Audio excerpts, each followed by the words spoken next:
Donc on est une société spécialisée dans la conception et la fabrication d'imprimantes 3D, plutôt à destination du professionnel, enfin des professionnels, des industries, et on fait aussi des projets spéciaux en fonction des contraintes de nos clients.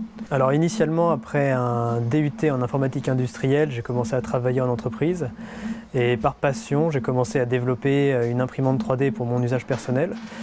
Au fur et à mesure, donc ça a commencé à intéresser des gens, parce qu'à l'époque, c'était en 2012, il n'y avait pas grand monde qui fabriquait des imprimantes.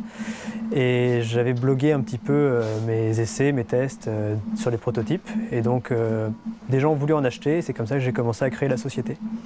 Au fur et à mesure, des gens voulaient des imprimantes beaucoup plus grandes en termes de volume d'impression, par exemple. Et donc, c'est comme ça qu'on a commencé à fabriquer des imprimantes 3D spéciales par rapport à leurs demandes. Et donc maintenant, ça représente plus de 90% de notre chiffre d'affaires. Alors, donc on est 6 chez Tobeca. On fait tout de la conception à la fabrication, réalisation, électricité. On a un prestataire en électronique qui peut nous faire des cartes spéciales, ce genre de choses, mais généralement on fait tout nous-mêmes.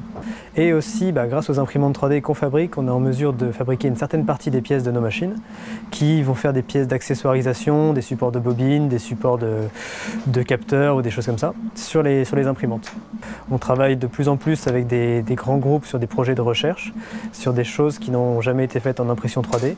Donc on a ces gros projets et on a aussi donc la partie imprimante 3D sur mesure, donc avec des plus ou moins grands volumes d'impression, de 30 cm au cube jusqu'à 1 m3 à peu près. Lors de la création de la société, il y avait assez peu de concurrence en France et en Europe au niveau des imprimantes 3D, mais depuis ça a pas mal changé, surtout pour le particulier.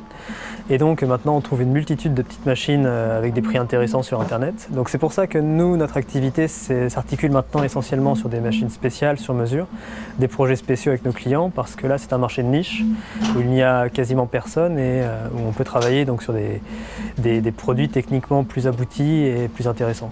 En fonction des projets, on essaie de ne pas brûler les étapes. Là ça fait 3 ans qu'on est là, qu'on se développe. C'était juste pour un petit projet perso et puis au final c'est devenu un métier, enfin, plus qu'une passion, c'est devenu un métier en fait.